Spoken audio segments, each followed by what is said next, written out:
Hola, ¿qué tal? Mi nombre es José Heriberto Anguiano González. Soy del estado de Baja California Sur y estudio la licenciatura en Derecho en la Universidad Virtual del Estado de Guanajuato. Mi matrícula es 21009-254. Actualmente estoy cursando el módulo de Derechos Humanos en el ámbito internacional. Mi asesora es la maestra Diana Orcasitas Hernández.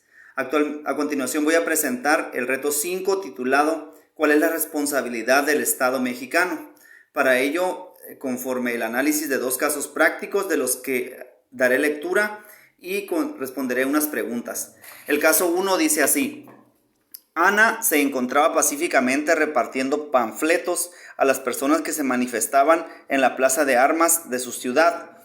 El contenido de los panfletos versaba sobre citas bíblicas. Al enterarse de lo que hacía Ana, un policía decidió arrebatarle los panfletos y detenerla, argumentando que no era lugar para repartir ese tipo de información, pues alteraba el orden. Ana permaneció encerrada e incomunicada dentro de una patrulla durante 3 horas hasta que la manifestación concluyó.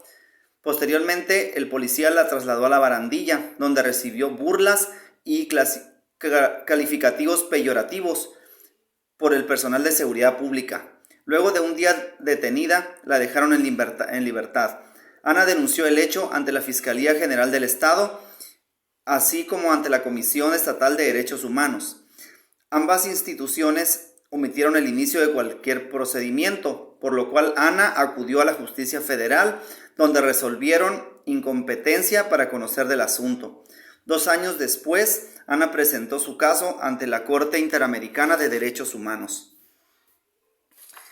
¿Consideras que existe responsabilidad para el Estado mexicano? Por supuesto que sí.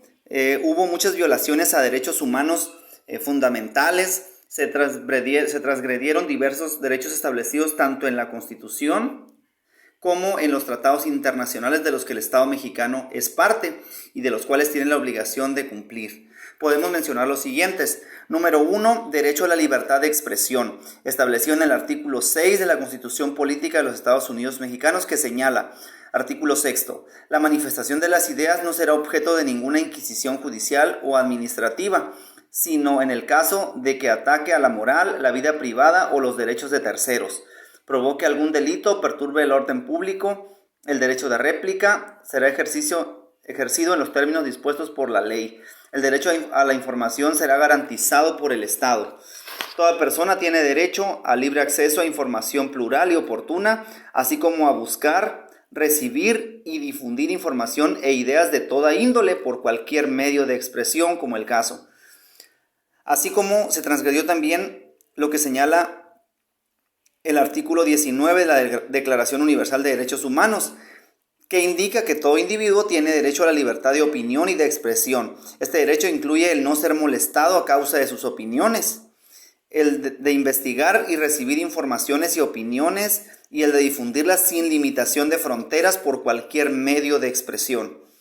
También está previsto en el artículo 13 de la Convención Americana de Derechos Humanos, que estatuye: toda persona tiene derecho a la libertad de pensamiento y de expresión. Este derecho comprende la libertad de buscar y recibir y difundir informaciones e ideas de toda índole, sin consideración de fronteras, ya sea oralmente, por escrito o en forma impresa o artística, o por cualquier otro procedimiento de su elección. Número 2. Se transgredieron los derechos a la libertad y seguridad personal, pues fue detenida, encerrada e incomunicada en una patrulla, los cuales son contemplados por el artículo 7 de la Convención Americana de Derechos Humanos, que señala que toda persona tiene derecho a la libertad y a la seguridad personales y que nadie debe ser detenido arbitrariamente, así como la puesta a disposición de los detenidos ante un juez sin demora, lo cual no sucedió con Ana. De igual forma, previsto en el artículo 3 de la Declaración Universal de Derechos Humanos, que señala el derecho de toda persona a la libertad y a la seguridad de su persona. Número 3, al no atender la denuncia interpuesta en la Fiscalía Judicial del Estado ante la Comisión Estatal de Derechos Humanos, ni en la propia Justicia Federal, se violó el derecho a las garantías judiciales establecido en el artículo 8 de la Convención Americana de Derechos Humanos, que establece: toda persona tiene derecho a ser oída con las debidas garantías y dentro de un plazo razonable por un juez o tribunal competente, independiente e imparcial, establecido con anterioridad por la ley en la sustanciación de cualquier acusación penal formulada contra ella o para la determinación de sus derechos y obligaciones de orden civil, laboral, fiscal o de cualquier otro carácter. Y también se vulneró el derecho a la integridad personal, ya que fue objeto de malos tratos como burlas y calificativos peyorativos, es decir, despectivos por parte de los agentes de seguridad pública municipal. Esto encuentra sustento en el artículo 5 de la Convención Americana sobre Derechos Humanos, que dice: toda persona tiene derecho a que se respete su integridad física, psíquica y moral, y nadie debe ser sometido a torturas ni a penas o tratos crueles, inhumanos o degradantes. Toda persona privada de libertad será tratada con el respeto debido a la dignidad inherente al ser humano. El caso 2 señala: durante la pandemia por COVID-19, el gobernador de una entidad federativa publicó un decreto por medio del cual se declaraba obligatorio el confinamiento en el domicilio particular de los habitantes en un horario de 18 horas a 9 horas. Asimismo, se preveía una multa de 1,500 pesos a quien infringiera esta disposición. De no contar con recursos para el pago de la multa, el decreto previó 36 horas de arresto. Andrés, un hombre de 34 años de edad en situación de calle, caminaba por la avenida principal de la ciudad a las 20 horas, cuando un militar lo vio, lo detuvo y lo presentó ante la Secretaría de Seguridad Pública, donde fue exigido el pago de la multa. Andrés argumentó no tener casa, habitación, familia ni dinero para pagar la multa.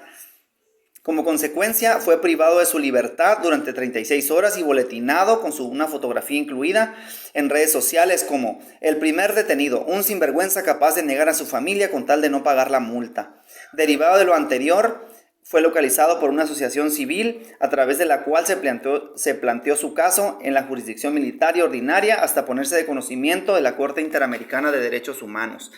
Considero que sí existe responsabilidad del Estado porque se violaron diversas prerrogativas de la dignidad humana, establecidos tanto en la Constitución Política de los Estados Unidos Mexicanos como en los tratados internacionales. Se observa una violación al derecho de la libertad personal. El artículo 7 del Pacto de San José señala que toda persona disfrutará de la prerrogativa de la libertad y seguridad personales y la prohibición de las detenciones o encarcelamientos arbitrarios. También se violó el derecho a la integridad personal y a no sufrir tratos crueles, inhumanos o degradantes, prohibido por la Convención Americana en su numeral 5. También el numeral 5 de la Declaración Universal de Derechos Humanos prevé el mismo asunto. Y por último, se violó el derecho a las garantías judiciales, pues se entiende que el caso llegó hasta la Corte Interamericana de Derechos Humanos porque no fue atendido en México ni en la jurisdicción militar ordinaria. Como conclusión, podemos decir que el Estado mexicano, al igual que muchos países, forma parte de tratados internacionales que buscan promover, proteger y respetar los derechos humanos. Pero a veces no es suficiente con que se firmen y ratifiquen esos convenios, tratados, convenciones, sino que es necesario que haga un seguimiento, y a veces ocurren violaciones en los estados y no se resuelven, no se atienden conforme debe ser, y es donde existen organismos regionales como la Corte Interamericana de Derechos Humanos, la Corte Africana de Derechos Humanos y el Tribunal Europeo de Derechos Humanos, que reciben denuncias, las analizan y si da lugar la denuncia, la procesan y buscan que se repare el daño, y asimismo llaman a cuentas a los países para que tomen las medidas pertinentes y que no vuelvan a surgir este tipo de violaciones. Es cuanto, muchas gracias.